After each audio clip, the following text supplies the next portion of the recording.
수백만 명이 자신의 성씨 앞에 그의 이름을 올린다. 제사상에 모셔지고 족보의 첫 장을 장식하며 오늘날까지 배 씨의 시조로 추앙받는 인물. 그러나 그가 언제 태어났는지, 어떤 삶을 살았는지, 어떻게 세상을 떠났는지 단 한 줄의 기록도 전해지지 않는다. 역사는 때로 결과만을 기억하고 과정을 집어삼킨다. 지타, 지타, 이 두 글자만이 1500년을 건너왔다. 건국의 공을 인정받았다는 사실, 그리고 성씨를 하사받았다는 사실. 그것이 전부다. 이야기를 따라가려면 지금으로부터 약 2000년 전, 한반도의 동남쪽 끝으로 거슬러 올라가야 한다. 지금의 경주 일대, 형산강 주변의 구릉지대. 이 땅에는 국가라 부를 만한 것이 아직 존재하지 않았다. 삼국사기와 삼국유사의 기록에 따르면 이 지역에는 6개의 촌락이 각각의 수장을 중심으로 삶을 꾸려가고 있었다고 전해진다.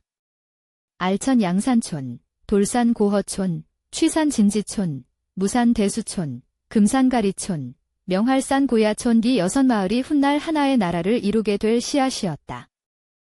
지타는 그 6수장 중 금산가리촌을 이끌었다고 기록되어 있다. 금산, 김산, 즉 금빛산이라는 이름을 가진 지역. 이 촌락이 어디에 있었는지조차 오늘날의 연구자들 사이에서 정확히 합의된 바가 없다.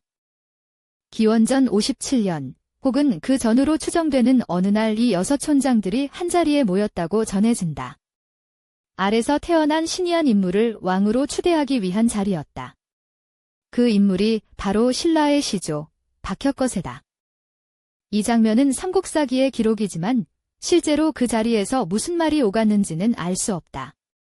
단순한 추대 의식이었는지, 오랜 협상 끝에 이루어진 정치적 합의였는지, 지타가 그 자리에서 어떤 역할을 맡았는지 기록은 철저히 침묵한다.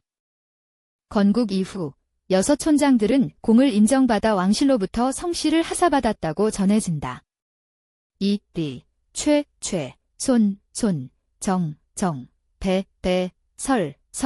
오늘날 한국에서 수천만 명이 쓰고 있는 성씨들의 출발점이 바로 이 순간이라는 것이다. 그런데 여기에서 첫 번째 의문이 생긴다. 6촌장 모두 건국 공신으로 기록되었음에도 이들 중 어느 누구도 왕위에 오르거나 역사의 주역으로 남지 못했다. 그들은 권력의 중심에서 무엇을 얻었고 무엇을 내주었을까? 지타의 실체를 추적하는 데 있어 가장 먼저 검토되는 가설은 군사 지도자설이다. 고대 사회에서 촌락의 수장이란 대개 외적으로부터 구성원을 지키는 역할을 맡은 인물이었을 것이라는 추정이다. 실제로 신라 초기는 주변 세력과의 크고 작은 충돌이 잦았다고 전해진다. 그러나 이 가설에는 분명한 한계가 있다. 군사 지도자였다면 전공의 기록이 남았을 가능성이 높지만 지타에 관한 전투 관련 기록은 단 한 건도 전해지지 않는다. 이름을 남긴 다른 시대의 장수들과 비교할 때 그 빈 공간은 오히려 더 크게 느껴진다. 두 번째 가설은 제의 지도자설이다. 고대 한반도의 촌락 사회에서는 하늘과 땅의 제사를 지내는 역할이 정치 권력과 분리되지 않았을 가능성이 크다는 것이다. 금산, 김산이라는 지명 자체가 신성한 공간을 가리켰을지 모른다는 주장도 있다. 그러나 제의 지도자설 역시 결정적인 증거를 내세우지 못한다.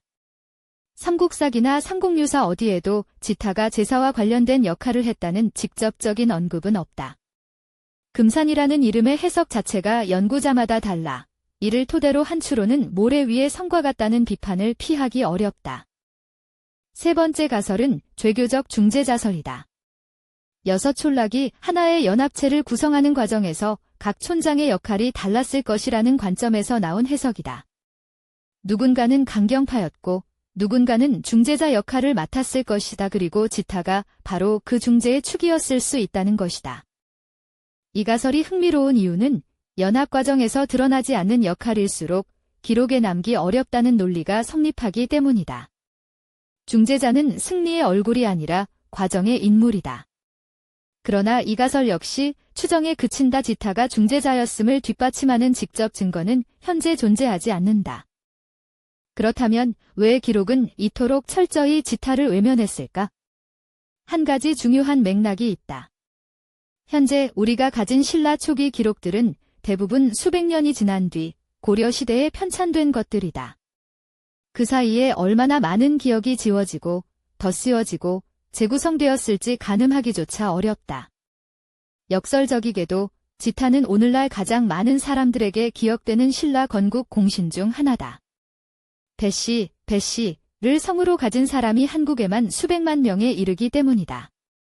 그들 각자의 삶 속에 지타의 이름이 새겨져 있지만 그 이름이 가리키는 실제 인물은 점점 더 깊은 안개 속으로 들어간다. 어쩌면 지타는 우리에게 하나의 질문을 남기고 간 것인지도 모른다. 역사가 기억하는 인물과 역사를 실제로 만든 인물이 항상 같은 사람일까? 이름을 남긴 자와 변화를 일으킨 자는 과연 동일한가? 지타에 관한 기록은 이것이 전부다. 금산 가리촌의 촌장, 건국의 공신, 배씨의 시조. 세 줄의 사실 뒤에 무엇이 있었는지 우리는 아직 알지 못한다. 어쩌면 영영 알 수 없을지도 모른다. 그러나 그 침묵이 오히려 우리를 붙잡는다. 역사는 기록된 것만이 아니라 기록되지 않은 것들로도 이루어진다. 지타가 실제로 어떤 인물이었는지 당신은 어떻게 생각하는가? 이 이야기에 어떤 가능성이 더 있다고 느끼는가? 댓글로 당신의 생각을 남겨주기 바란다.